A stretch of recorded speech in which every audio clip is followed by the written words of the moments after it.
सर्वशक्तिमान महान परमेश्वर पिता, मैं आपको धन्यवाद देता हूँ। राजाओं के राजा, प्रभुओं के प्रभु, प्रभु यीशु मसीह, मेरे मुख पर पहरा बिठाइए, मेरे होठों के द्वार की रखवाली कीजिए, मेरी ज़बान को मसा कीजिए, मेरे होठों को मसा कीजिए, मेरे गले को मसा कीजिए। आज बोलने वाला मैं नहीं, वरन प्रभु आप स्वयं मुझ में होकर अपने वचनों के द्वारा प्रभु आप बातचीत करें, ताकि आज का हर एक वचन प्रभु दो धारी तलवार की तरह हो प्रभु, किसी को टारगेट करने के लिए नहीं, वरन उनके जीवन की कमी घटी को काट छाट के अलग करने के लिए हो, ताकि जो कमी घटी उसे काटे छाटे आप, और परमेश्वर वो फिर से नया फल लाए और परमेश्वर फूले फूले। और परमेश्वर मैं प्रार्थना करता हूँ आज मुझ में होकर अपने वचनों के द्वारा आज बातचीत करें। आज मुझे बोलने के लिए शब्द दे खुदाबंद, और वो शब्द आपकी ओर से हो। मैं अपनी मर्जी से अपने बुद्धि विवेक का कभी भी इस्तेमाल ना करूँ खुदाबंद। मैं प्रार्थना करता हूँ यीशु मसीह के नाम से, आज का हर एक वचन आपकी मर्जी से और आपके कहे अनुसार हो, और आपके लोगों को परमेश्वर वो प्रभावशाली काम करे, और परमेश्वर अपने जीवन को उस वचन के अनुसार ढाल सके, सहयोग बनाइए। ये प्रार्थना यीशु मसीह के नाम से बख्ताब से मांगता हूँ, सुनिए और दया से करें। आमीन। हालेलुया। हालेलुया। तो मेरे साथ वचन निकालेंगे बिना समय गवाए। एजेकियल नबी का ग्रंथ अध्याय 2 पद संख्या लास्ट 7 पढ़ेंगे, जो हमने कल पढ़ा था। इसके बाद आगे बढ़ेंगे।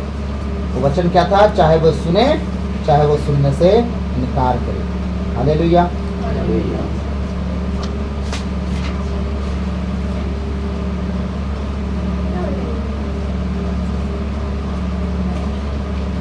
Page number 1279 79।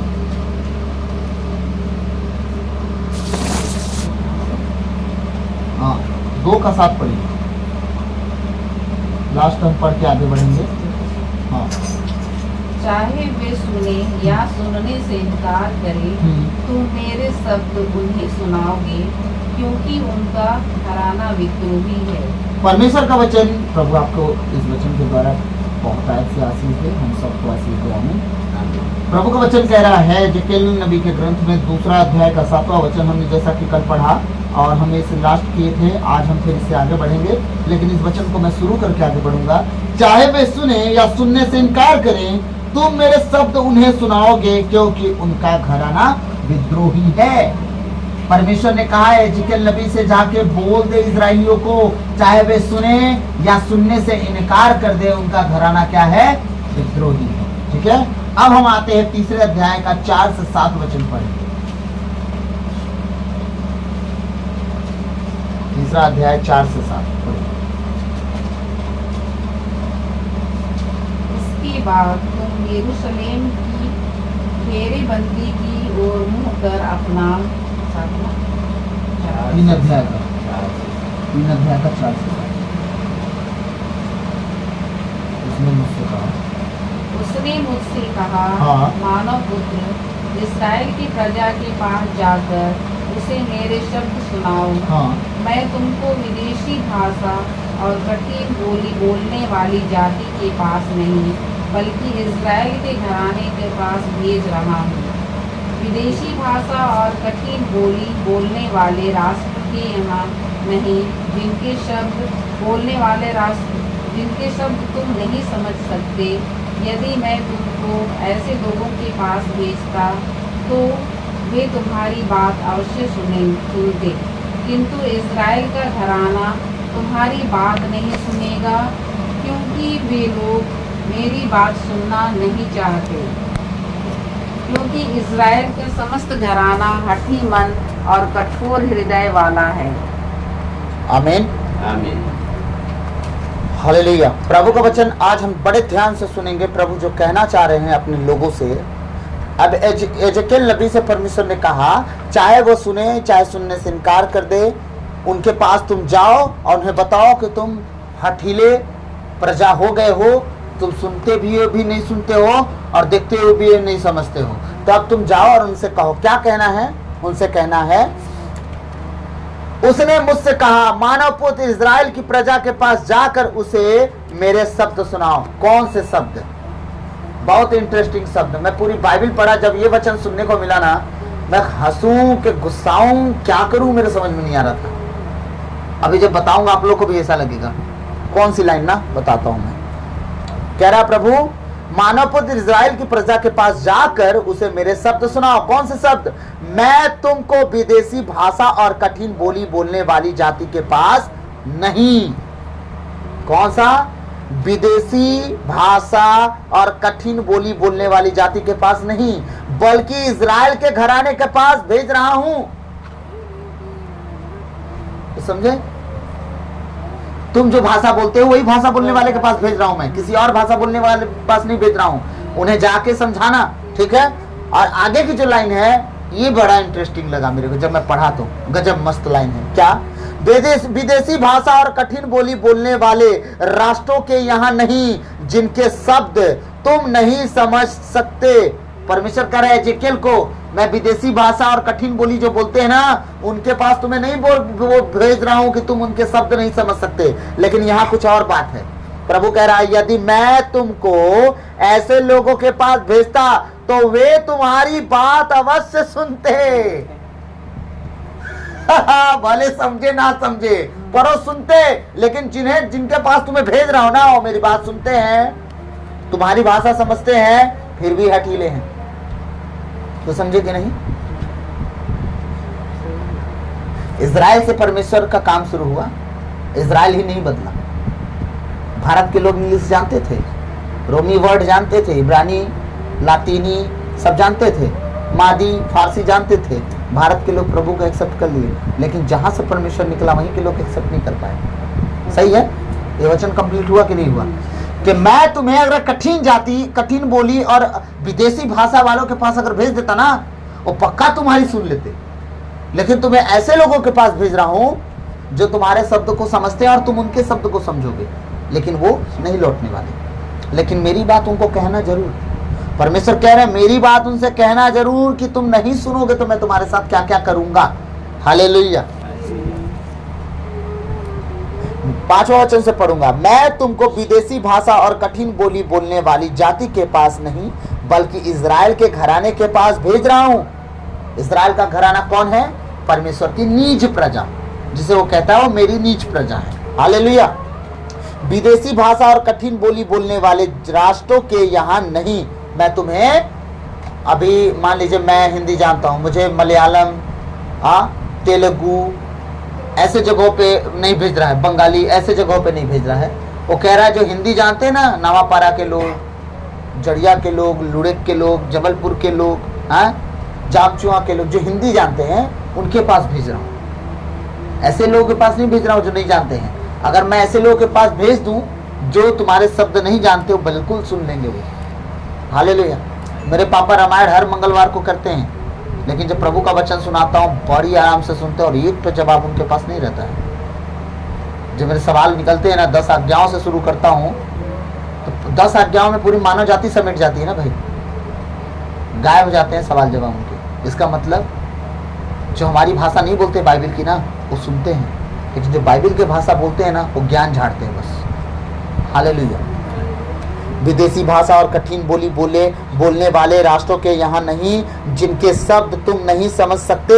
यदि मैं तुमको ऐसे लोगों के पास भेजता तो वे तुम्हारी बात अवश्य सुनते। हालेलुया। किंतु इज़राइल का घराना तुम्हारी बात नहीं सुनेगा। तो प्रभु काहे भेज रहा है मेरे को, जब जान रहा है तू कि नहीं सुनेगा तो? नहीं। परमेश्वर कैसे आपको निर्दोष थोड़ी ना छोड़ देगा। परमेश्वर दोष लगा के सजा देगा ना। फिर ऐसा तो तुम नहीं बोल सकते कि प्रभु मूसा की तरह किसी को तो भेजा होता, हम मान लेते, मन फिरा लेते। तो परमेश्वर फिर से भेज रहा है। योना नबी को भेजा था कि नहीं भेजा था? 1,20,000 लोग बच गए थे, परमेश्वर फिर भेज रहा है। हाँ, यहाँ कह भी रहा है कि वो नहीं सुनेंगे तुम्हारी, लेकिन तुम जाओ ताकि तुम उन्हें सब बात बोले रहना। कल जब उन्हें मार पड़ेगी तो घुटनों पे आके ना बोल दे प्रभु तूने हमें काहे नहीं बताया मारते समय। सही है? हालेलुया। किंतु इज़राइल का घराना तुम्हारी बात नहीं सुनेगा, क्योंकि वे लोग मेरी बात सुनना नहीं चाहते। परमेश्वर को कितना दुख हो रहा होगा इस बात को बोलने में। क्या अंदाजा है हम लोग को? नहीं अंदाजा है। जिस प्रजा को हाथों हाथ उठा के उसके संग संग चला, परमेश्वर जो सिंहासन पे विराजमान है, सिंहासन छोड़ के पैदल चल रहा है उनके साथ। दिल में आग का खंभा बन के, बादल का खंभा बन के, रात में आग का खंभा बन के और तंबू पे बादल बन के मंडरा रहा है, उनके साथ साथ चल रहा है, उसे दुख नहीं लगेगा? लगेगा ना? तब वो अपना दुख जता रहा है हम सब के पास कि मैं तुमसे इतना प्रेम किया, तुम्हें कितना कुछ कह रहा हूं, लेकिन तुम मेरी बात नहीं सुनते। हालेलुया। क्योंकि वे लोग मेरी बात सुनना नहीं चाहते, क्योंकि इज़राइल का समस्त घराना हठी मन और कठोर हृदय वाला है। समस्त घराना उसने नहीं बोला कि तिग्गा परिवार ठीक है, उसने नहीं बोला एक का परिवार ठीक है, उसने नहीं बोला किरकिट्टा परिवार ठीक है, समस्त घराना। मतलब घराने में कोई ना कोई टेढ़ा चल रहा है, उसको सुधारने के लिए जो ठीक चल रहा है वो भी टेढ़ा हो जा रहा है। कभी कभी बुरे बन जाते हैं ना, बनते हैं ना, ये ठीक हो जाए, हम बुरे भले बन जाएं, हाँ। लेकिन याद रखिएगा, इसी लपेटे में समस्त घराना लपेटा जा रहा है और परमेश्वर अपना दुख हम सब के सामने रख रहा है कि मैं इनसे दुखी हूं, इनके पास जाके बोल, इज़राइल के समस्त घराने, तुम में से ऐसा कोई घमंड मत कर लेना कि मैं प्रभु को जानता हूं, प्रभु के अनुसार चल रहा हूं, बड़ा मैं अच्छा जीवन जी रहा हूं, स्वर्ग राज मेरे बाप का है, मैं जाऊंगा, पहुंच जाऊंगा। परमेश्वर साफ साफ बोल दिया, तुम में से कोई भी नहीं, कि तुम कुछ लोगों को सुधारने के चलते खुद बिगड़ जा रहे हो। तुम्हें गुस्सा नहीं करना है, पर गुस्सा आ जाता है। बच्चे टेढ़ा चलेंगे, गुस्सा नहीं आएगा माँ बाप को, लेकिन परमेश्वर ने मना किया है। क्या कहा परमेश्वर ने? उठाओ लठ और कूट दो। सुक्ति ग्रंथ पढ़े हो ना? नहीं पढ़े हो? नहीं पढ़े हो? पढ़ के सुना दीजिएगा। उसमें वचन क्या कहता है मालूम है? बहुत सिखाया, बहुत अच्छी। बच्चों को छड़ी लेके पीटो ताकि वो लोग नरक में ना जाने पाए। समझ गए? उन्हें बचा लोगे। और जो माँ बाप नहीं पीटते हैं, परेशान रहते हैं, चढ़ा नहीं रहा हूँ, आपका मारेंगे, तो मारने लायक थोड़ी रह गया हो। हाँ, मारने लायक तो वो ना है पिटाते रहते बीच बीच में। हालेलुया। अब परमेश्वर कह रहा है कि अब कोई भी नहीं बचा, पूरे इज़राइल की प्रजा। 7वां वचन पढ़िए एक बार और। किंतु इज़राइल का घराना तुम्हारी बात नहीं सुनेगा, हाँ, क्योंकि वे लोग मेरी बात सुनना नहीं चाहते, क्योंकि इज़राइल का समस्त घराना हठी मन और कठोर हृदय वाला है। हठी मन कठोर हृदय, इसका तात्पर्य यह है, आज तक जितना कुछ वो देखे हैं, जितना कुछ वो सुने हैं, उन्हें कोई फर्क नहीं पड़ा। चाहे गवाहियां हो, चाहे चिन्ह हो, चाहे चमत्कार हो, चाहे भविष्यवाणियां हो, चाहे अद्भुत अद्भुत परमेश्वर के लोग परमेश्वर के नाम से कार्य किए हो, उन्हें कोई फर्क नहीं पड़ता। वो कोई फर्क नहीं पड़ता, उन्हें कोई फर्क नहीं पड़ता। हठी मन कठोर हृदय के हो गए हैं, उनके लिए आम बात हो गई है। अब तो गैर जातियों की तरह हमारे ईसाई भाई बहन भी बोलना शुरू कर दिए हैं, अरे हमने खूब दुआ किया, कुछ नहीं हुआ। समझ में आ रहा है ना? हमारे अपने लोग भी कहने लगे, अरे हम तो खूब प्रार्थना किए, कुछ नहीं हुआ। गैर जाति यही बोलती है, जो 2 दिन के लिए चर्च आती है ना, बोलती है हम गए थे चर्च, हम चर्च गए थे, कुछ नहीं हुआ। उनका कहानी ये है, प्रभु यीशु मसीह है मंदिर का घंटा, जो आओ पीटो और तुम्हारा काम हो जाएगा। वो बस आते के साथ ऐसे करेगा, छू छाई, कहाँ हो जाएगा काम। लेकिन हमारा प्रभु ये सिस्टम वाला नहीं है। हमारे प्रभु के पास तुम्हें आना है आओ, नहीं आना है शौक से जाओ, उसे कोई फर्क नहीं पड़ता। तुम्हारे जैसे करोड़ों घूम रहे हैं जो प्रभु को खोजना चाहते हैं, ठीक है। दूसरी बात, तुम अगर आते हो तो प्रभु पर नहीं, प्रभु तुम पर एहसान करता है। तुम आके बहुत बड़ा एहसान नहीं कर देते हो यीशु मसीह के ऊपर, ठीक है। आना है आओ, नहीं जाना है जाओ। तुम्हारे जैसे बहुत घूम रहे हैं, 10-20 हजार तो चर्च में घूमते हैं, सही है ना। तो तुम एहसान नहीं कर देते हो कलीसिया में आके कि हम गैर जाति के लोग तुम्हारे धर्म में आके बहुत बड़ा नाम करके तीर चला के तुम्हें हम करोड़ों की संपत्ति, पहले अपना घर तो चला लो, हैं। बड़ा धर्मांतरण का नाम लेके नौटंकी फैलाते हैं। 2-2 लाख दिलाओ, कहाँ कहाँ मिलता है 2-2 लाख।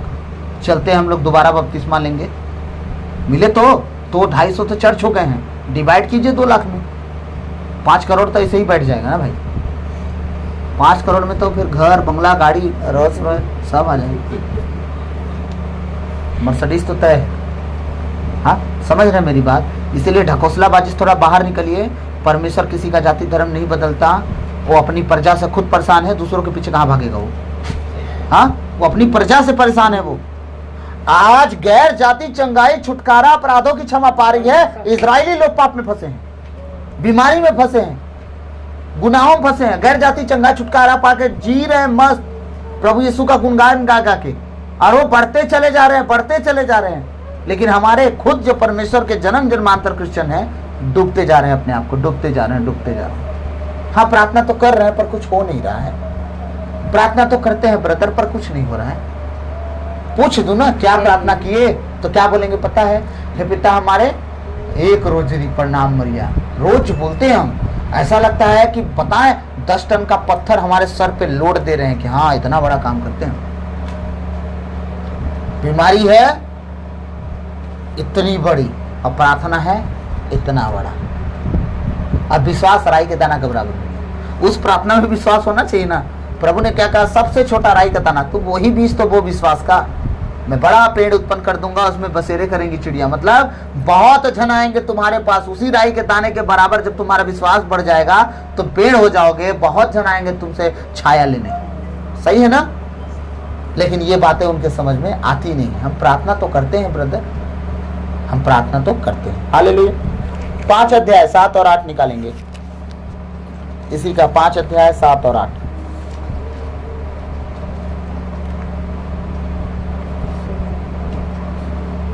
इसलिए प्रभु ईश्वर यह कहता है। अब प्रभु ईश्वर कहना शुरू कर दिए, तुम अपने पड़ोसी राष्ट्रों से भी अधिक विद्रोही हो। हो। और तुमने ना तो मेरे विधानों का अनुसरण किया और ना ही मेरे आदेशों का पालन किया है, बल्कि अपने पड़ोस के राष्ट्रों के रीति रिवाजों के अनुसार आचरण किया है। इसलिए प्रभु ईश्वर कहता है, देखो मैं यहाँ तक कि मैं भी तुम्हारे विरुद्ध हो गया हूँ और मैं राष्ट्रों के सामने तुम्हारी ही बीच अपने निर्णय पूरे करूँगा। हालेलुया। अब ध्यान से सुनिए, परमेश्वर इतना टाइम से बोल रहा था, चाहे वो सुने चाहे सुनने से इनकार कर दे। तू जा, हठीली पीढ़ियों के पास जा, हठ धर्मी इजरायलियों के पास जा, मैं जो कहने जा रहा हूँ जा, तू सुने ना सुने तू मेरे बोल देना। हालांकि वो नहीं सुनेंगे लेकिन फिर भी कह देना। अब परमेश्वर कहने पे आ रहा है, क्या कह रहा है और कहते ही जाएगा, अब रुकेगा नहीं। वो क्या कह रहा है ध्यान से सुनिएगा। इसलिए प्रभु ईश्वर यह कहता है, तुम अपने पड़ोसी इस राष्ट्रों से भी अधिक विद्रोही हो। कुछ मतलब समझे कि नहीं? पड़ोसी राष्ट्र, गैर जाति, समझे? अगर पड़ोसी राष्ट्र अगर इजरायली होता तो पड़ोसी राष्ट्र न कहलाता, वो अपने लोग कहलाते, है ना? वो अपने धर्म को लेके कितने लॉयल हैं। सही है? किसी के घर में घुस जा रहे हैं, कुछ भी कर दे रहे हैं। लेकिन आज परमेश्वर कहता, तुम देखो अपना जीवन, तुम उनसे भी गए गुजरे हो। उन्हें तो पता नहीं वो क्या कर रहे हैं, तो भी वो कर रहे हैं। लेकिन तुम्हें पता है कि क्या करना चाहिए, तो भी तुम नहीं कर रहे हो। क्या मैं गलत हूं इस जगह पे? परमेश्वर जो वचन कह रहा है वो सही है। हाँ, अब मैं बोलूं कि परमेश्वर ने नहीं कहा अंगूरी पी के मत वाले बनो। सारा कहानी वहीं से शुरू होता है। लीला, क्रीड़ा, डाक, गाली, झगड़ा, व्यभिचार, पूरी दुनिया का करामात दारू से शुरू होता है। दारू पी के मत वाले, अंगूरी पी के मत वाले मत बनो। उससे लीला, क्रीड़ा, क्या जा दुनिया भर का परमेश्वर बताया ना उसके विषय में। किसी दिन उसका विस्तार में बता दूंगा कि कितने पाप होते हैं उसके बाद, है? लेकिन ना, अब ये चीजें रोहित बोल कैसे सकता है?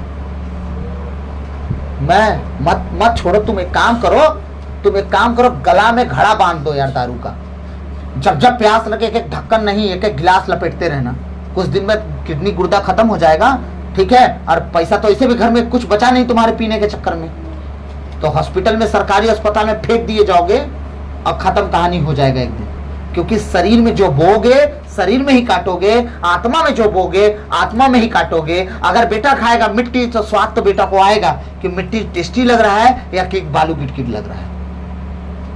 हाँ, तो ये चीजें मैं मतलब दोष नहीं लगाता हूं तुम्हारे जीवन को, तुम्हें बताता हूं कि भाई मेरे, जो शरीर के द्वारा बोओगे वो शरीर के द्वारा काटोगे भी। अगर आप फल फूल खाओगे शरीर में एनर्जी बोगे, ठीक है? लेकिन अगर आप शरीर में फास्ट फूड खाना खाओगे तो आप बेस्ट प्रोडक्ट बो के अपने शरीर को सुस्त करते जाओगे। हाँ, तो बताइए, अल्कोहल की मात्रा 1 ढक्कन पी के क्या करता था आदमी?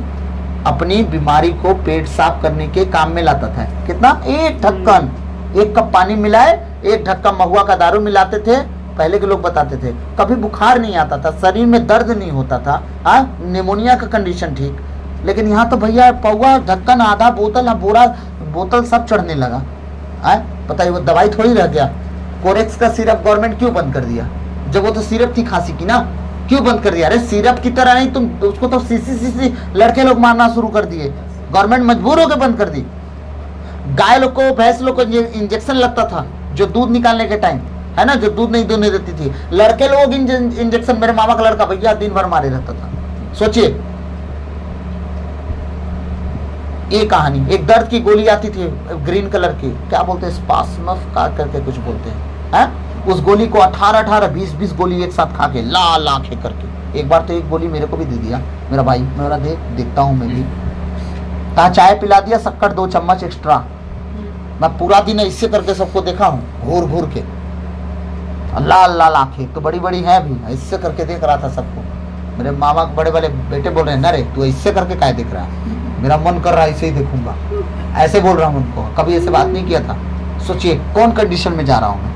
तो नशा करने वाला व्यक्ति कंडीशन बदल रहा है ना। जो मैं जिनसे मैं सॉफ्टली बात करता था, रूडली बात करना शुरू कर दिया। इसका मतलब वो आपके लिए लाभदायक नहीं, नशा नाश का कारण होता है, सीधी बात है। घर गया, परिवार गया, जमीन जायदाद गया। हाँ, कितने लोग हैं जिनका फोन आता है।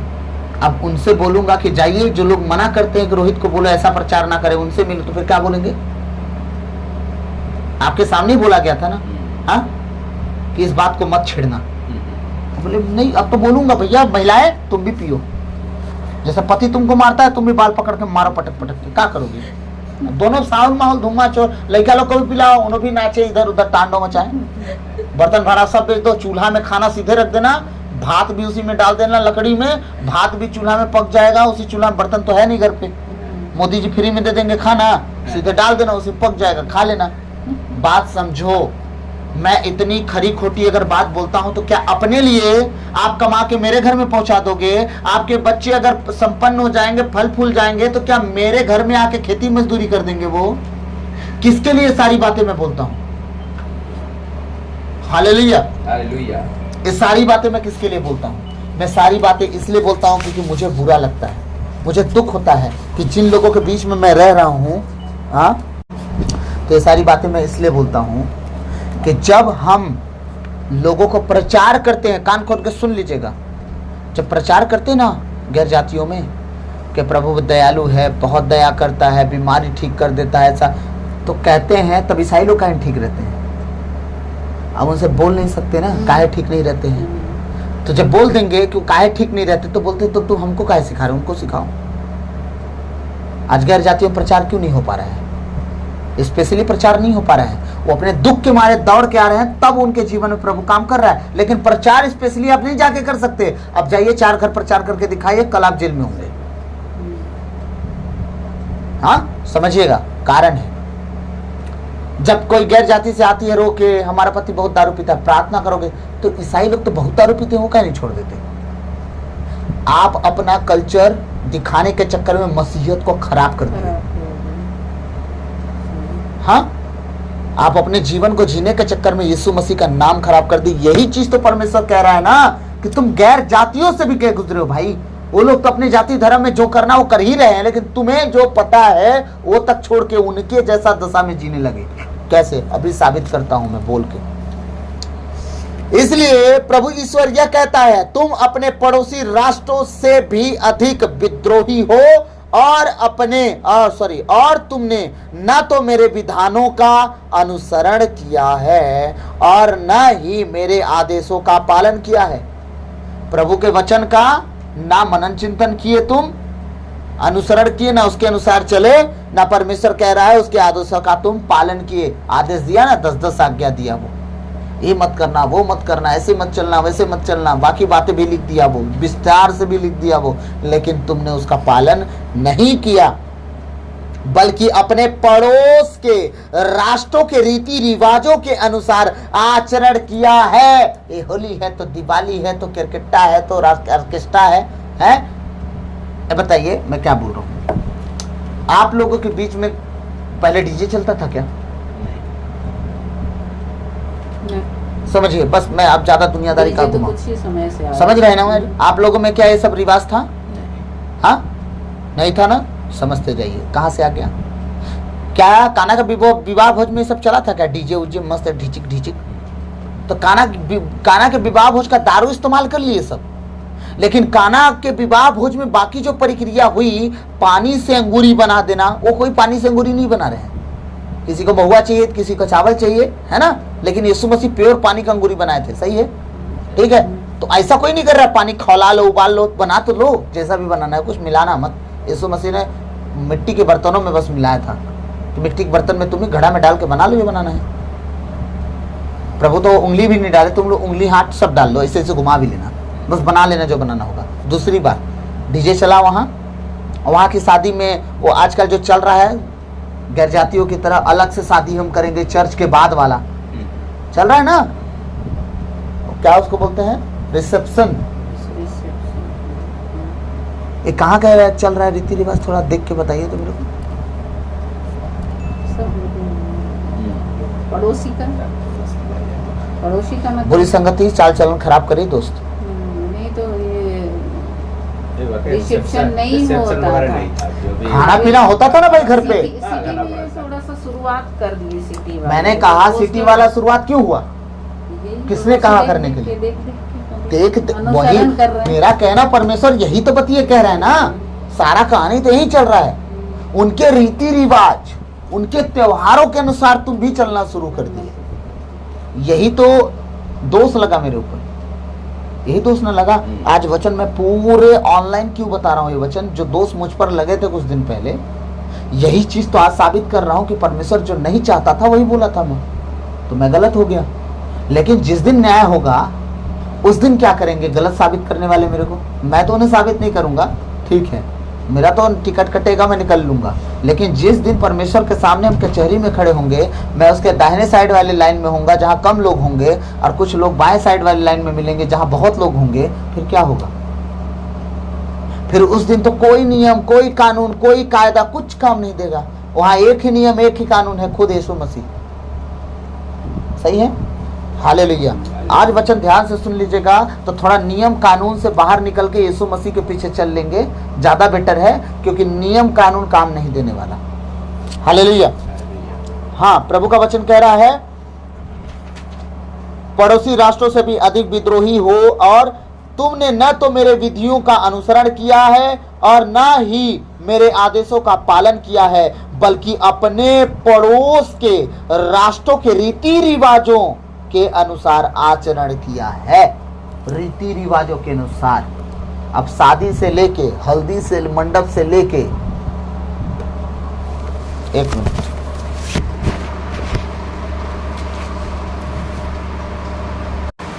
क्या कह रहा है प्रभु का वचन? बल्कि अपने पड़ोस के राष्ट्रों के रीति रिवाजों के अनुसार आचरण किया है। उनका आचरण और इनका आचरण अब मैच करने लगा। तब ना कभी कभी चर्च में जाता हूँ ना दीदी, तो कंफ्यूज रहता हूँ मैं कि फलाना दूसरे जाति का है कि अपनी जाति का है। प्रभु बोझ लेने जा रहा है, सबके साथ चल तो नहीं दे रहा देख के, लेकिन बाद में वहां जाते जाते पता चल जाता है नहीं, ये अपनी जाति का है, असल में दूसरी जाति के साथ रह के उसका आचरण उसकी तरह है, उसके रंग ढंग में वो चमक धमक पहनावा है। क्योंकि जब परमेश्वर ने बोला था इजराइलियों को कि मैं तुम्हारे साथ होके नहीं चलूंगा, अगर मैं चला तो तुम सबको मार डालूंगा मैं, तब इजराइली उदास हुए थे होशिया के समय, मूसा के बाद, ठीक है, उदास हुए। तो परमेश्वर ने क्या कहा, मिस्र से जितना जेवर गहना तुम लाए हो, पहले जो पहने हो ना उसे उतारो, पहले नम्रता दीनता दिखना चाहता हो तुम्हारा, ठीक है। तब उन्होंने जो उतारा, परमेश्वर का वचन कहता है इजराइली दोबारा फिर कभी जेवर नहीं पहने। यहूदियों को जाके देखिए इजराइल में, उनको जेवर पहनते नहीं देखेंगे आप। सही कह रहा हूँ? यहूदी महिलाएं नहीं पहनती ना, मतलब आप दुनिया देख देख के पहनने लगे तो बात की बात है, लेकिन सच्चे यहूदी या सच्चे क्रिश्चियन होंगे तो नहीं पहनेंगे वो जेवर।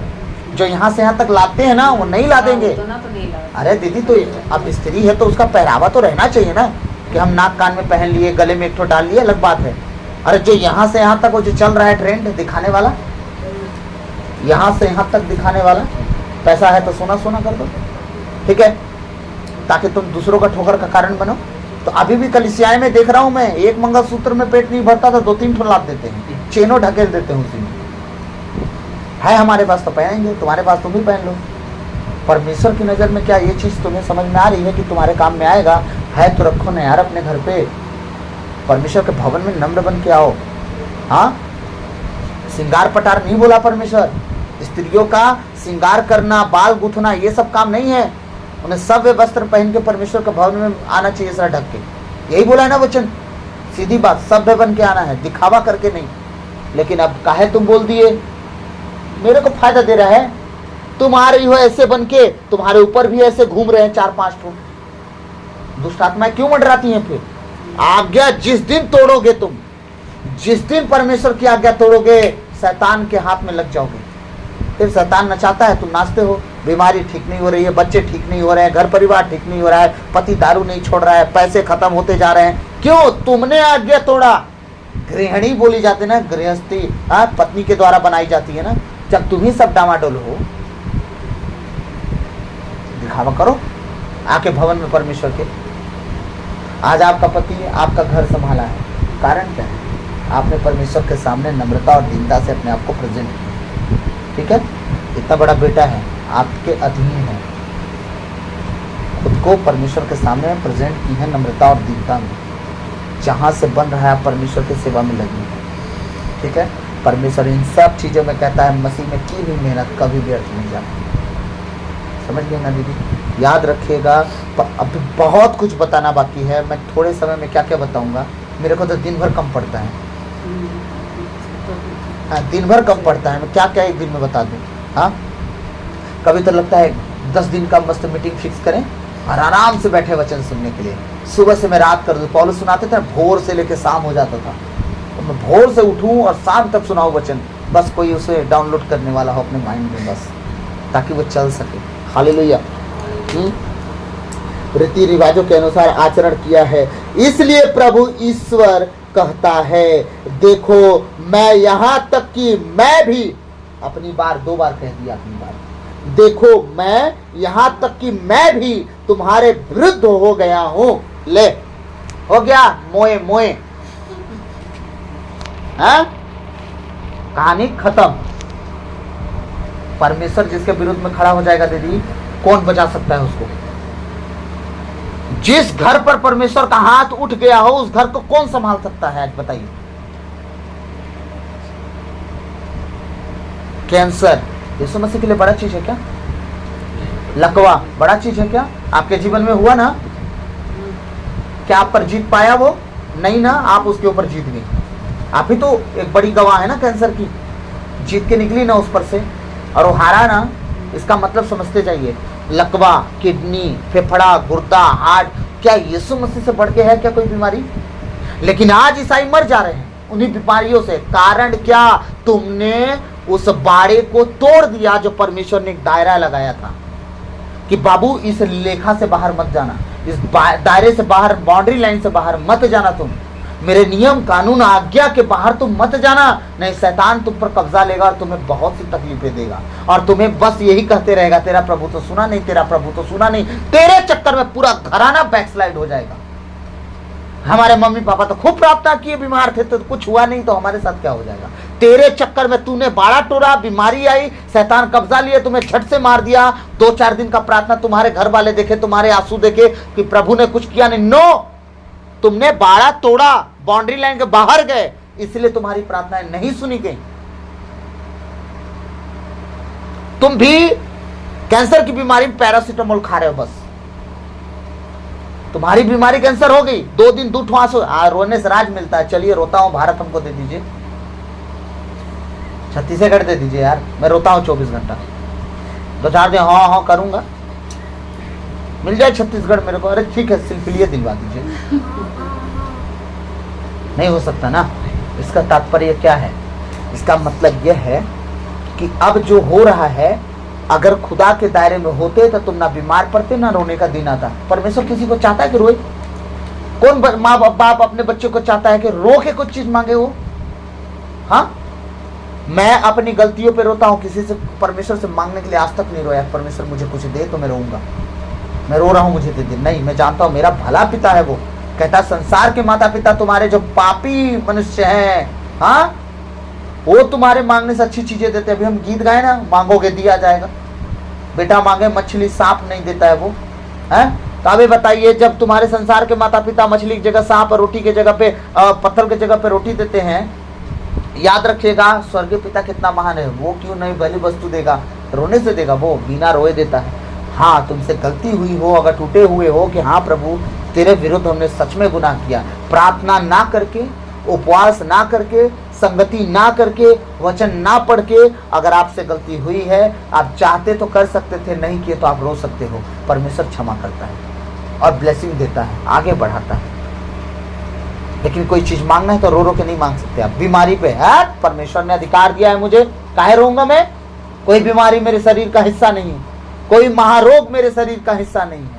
मेरे घराने, मेरे पीढ़ी पीढ़ी का, मेरे शरीर, घर परिवार, किसी का बीमारी कोई शरीर का हिस्सा नहीं होगा। वो कैसे जाएगा? अधिकार दिया है परमेश्वर ने हर बीमारी को कुचलने का, लताड़ने का। लेकिन हम तो भिखारी बने पड़े हैं। राजा, परमेश्वर कहता है तुम राजकुमार हो, राजपद याजक हो, हैं? अब हम भिखारी बने, दे दे प्रभु, दे दे प्रभु, दे दे प्रभु। अरे यार, मजाक बना के रखो प्रभु को आप। यही कारण है कि बाड़ा तोड़ तोड़ के फंस गए। अब अपने प्रभु को बदनाम कर रहे हैं दूसरों के सामने। प्रभु तो सुनता ही नहीं है। हालेलुया। आगे प्रभु का वचन क्या कहता है? इसलिए प्रभु ईश्वर कहता है, हाँ देखो, मैं यहाँ तक कि मैं भी तुम्हारे विरुद्ध हो गया हूं और मैं राष्ट्रों के सामने तुम्हारे हे बीच अपने निर्णय पूरे करूंगा। किसके बीच? ये जो अगल बगल के राष्ट्र है ना, उनके बीच में अपने पूरे निर्णय पूरे करूंगा और वो देख के तुम्हें हंसेंगे। कहाँ गया तुम्हारा ईश्वर? और तुम कहोगे है, लेकिन वो तुम्हारे काम में नहीं आएगा। क्यों? क्योंकि मैं तो तुम्हारे उठ खड़ा हो गया हूं विरोध में। अब तो तुम कुछ कह के भी तुम्हारे पास कोई ऑप्शन नहीं। क्यों? मैंने तुम्हें बहुत बार नबियों के द्वारा समझाना चाहा, पर तुम समझे नहीं। पर अब मैं खुद तुम्हारे विरोध में उठ खड़ा हुआ हूं, अब मैं तुम्हें छोड़ूंगा नहीं। 12 से 17 हम पढ़ेंगे, बस एक्सप्लेन कल करूंगा और फिर हम यहीं पे रुकेंगे। 12 से 17 परमेश्वर कह रहा है गैर राष्ट्रों के सामने उठ खड़ा। हाँ, आगे 12 से 17। हाँ, तुम्हारा 1/3 भाग महामारी से मर जाएगा। तुम्हारा 1/3 भाग महामारी से मर जाएगा। भविष्यवाणी हो रही है, प्रकाशना ग्रंथ को खोल के पढ़ लीजिएगा। परमेश्वर ऐसा ही करने वाला है, भूलिएगा नहीं। हाँ, और तुम्हारे यहाँ अकाल से नष्ट हो जाएगा। तुम्हारे यहाँ अकाल से नष्ट हो जाएगा। इस साल एमपी में, छत्तीसगढ़ में, यूपी में, रांची में, न जाने कहाँ कहाँ अकाल पड़ा। हाँ, 1/3 भाग तुम्हारे आसपास तलवार के घाट उतारा जाएगा। हाँ, और मैं 1/3 भाग को इधर उधर बिखेर दूंगा, तितर बितर हो जाएंगे, और उनका पीछा तलवार से करूंगा। हाँ, इस प्रकार मेरा क्रोध शांत होगा और मैं उन पर अपना क्रोध उतार कर संतोष का अनुभव करूंगा। परमेश्वर कह रहे हैं कि उनके ऊपर जब मैं क्रोध उतार दूंगा ना, तब मुझे संतोष मिलेगा, क्योंकि इन्होंने जितना बुराई मेरे नाम पे किया है ना, मैंने छोड़ूंगा नहीं। और जब तक इन्हें दंड ना दे लूं, मुझे सुकून नहीं मिलने वाला। परमेश्वर, सोचिए कितना दयालु परमेश्वर है। इजरायलियों से इतना त्रस्त हो गया कि इस जगह पे आ गया वो। सोचिए, जो हर पाप को क्षमा करने वाला है। बस एक गलती उनकी, क्या पता है? मन ना फिराना, अपने गुनाहों को ना मानना, अपने उस किए हुए कुकर्म से वापस ना आना, मात्र यही परमेश्वर को गुस्सा दिला दिया। आगे, जब मैं उन पर अपना क्रोध उतारूंगा तो वे यह जान जाएंगे कि मैं प्रभु ने ही उत्तेजित होकर ऐसा कहा है। यही नहीं, मैं तुम लोगों को उजाड़ दूंगा और तुम्हारे पड़ोस के राष्ट्रों के बीच और वहाँ से गुजरने वाले लोगों के सामने उपहास का पात्र बना दूंगा। तुम अपने आसपास के राष्ट्रों के लिए निंदा और उपहास, चेतावनी और आतंक के पात्र बन जाओगे। जब मैं अपने क्रोध और आक्रोश में और घोर प्रताड़ना के साथ तुम्हें दंड दूंगा, यह मैं प्रभु ने कहा है। जब मैं तुम पर अकाल के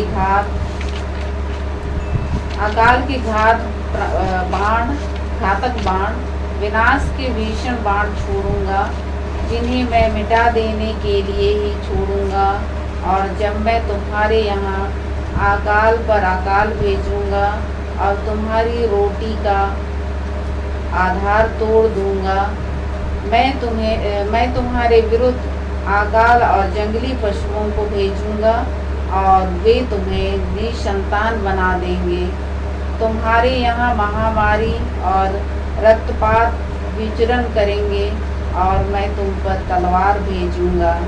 यह मैं प्रभु ने कहा है। कि रोहित सिंह बोल रहे हैं, कि ज्योति बोल रही है, कि प्रमोद बोल रहे हैं, पायल बोल रही है, श्री बोल रही है, श्रेयांश बोल रहा है, कौन बोल रहा है? प्रभु खुद बात कर रहा है ना। अब इस बात को जब मैं कल बोलूंगा तो ये मैं नहीं बोलूंगा, ये सारी बातें परमेश्वर ने कहा कि जो जो मेरी बातों का उल्लंघन कर रहे हैं उनके साथ मैं ऐसा ऐसा करूंगा व्यवहार। आने वाला पुस्तक दानियल का मिलेगा, दानियल में भविष्यवाणी देख लीजिएगा। आने वाली पुस्तक मलाकी तक का सिर्फ भविष्यवाणी है परमेश्वर की। इजराइलियों का देख देख के परमेश्वर थक गया है। भविष्यवाणी प्रकाशना ग्रंथ में जाइएगा, सब कहानी खत्म। हालेलुया।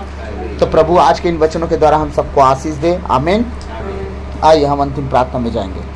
धन्यवाद धन्यवाद धन्यवाद हे पिता परमेश्वर, पवित्र आत्मा, प्रभु यीशु मसीह, हम आपकी स्तुति, आराधना, महिमा, प्रशंसा, बड़ाई करते पिता, आपकी जय जयकार करते प्रभु, आपको धन्य धन्य धन्य कहते, राजाओं के राजा, प्रभुओं के प्रभु, प्रभु यीशु मसीह। प्रभु पिछली रात के लिए, आज के पूरे दिन के लिए, साम्राज्य के लिए पिता हम धन्यवाद देते हैं कि आपने अब तक हमें जीवित, सुरक्षित और अचानक मरण से बचाया। हर अप्रिय घटना से, हर दुर्घटना से, हर एक्सीडेंट, महामारी से बचाया, उसके लिए धन्यवाद। प्रभु मैं धन्यवाद देता हूँ। जो भी आज तक हमसे जाने अनजाने में गलती गुनाह हुआ हो उसके लिए हमें क्षमा कीजिए, दया कीजिए, कृपा कीजिए।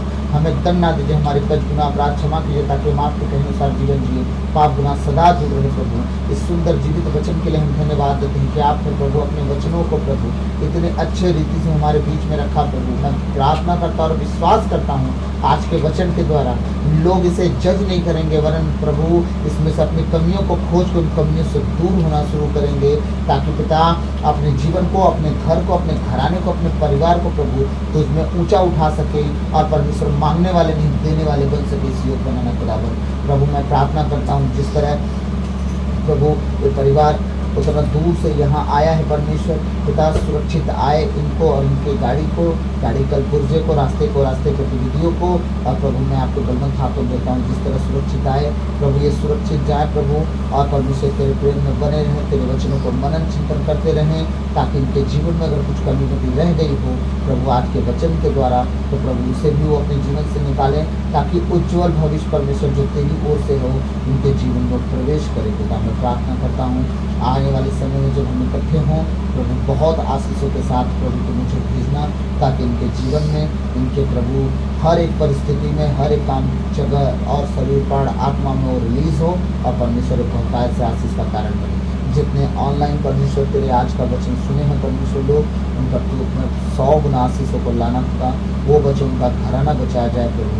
आज जितने मेरे आत्मिक सन डॉटर में परमेश्वर में उनके लिए प्रार्थना करता हूँ पिता, उनके जीवन के लिए, उनके घर के लिए, उनके परिवार के लिए, उनके माता पिता भाई बहन जितने परिवार में सदस्य हैं प्रभु, उन्हें पूरी रीति से तो मन फिराने का अवसर दे, ताकि वो तेरे सुसमाचार को सुने, एक के द्वारा पूरा घराना बचाया जाए, ताकि वही उनके जीवन की सबसे बड़ी गवाही हो।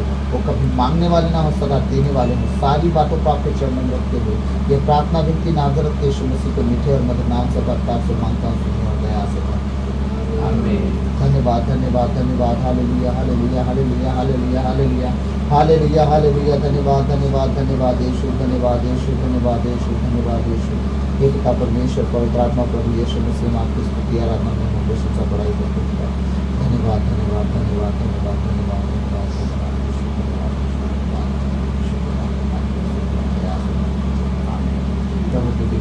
हे पिता हमारे तू जो स्वर्ग में है, तेरा नाम पवित्र किया जावे, तेरा राज आवे, तेरी इच्छा जैसे स्वर्ग में वैसे इस पृथ्वी पर भी पूरी हो गई। हमारा आहार आज हमें दे और हमारे अपराध हमें क्षमा कर, जैसे हम भी अपने अपराधियों को क्षमा करते हैं, और हमें परीक्षा में न डाले परंतु बुराई से बचा, क्योंकि राज्य पराक्रम और महिमा सदा दिखाएंगे। और हमारे पिता परमेश्वर का प्रेम, प्रभु यीशु मसीह का अनुग्रह, पवित्र आत्मा की शांति और सहभागिता जब तक हम फिर दोबारा ना मिले तब तक हम सबों के साथ और हमारे घर घराने में सदा बनी रहे। सब कहें आमीन। आमीन। उसका फिर पिता पवित्र आत्मा के नाम पर जय यीशु।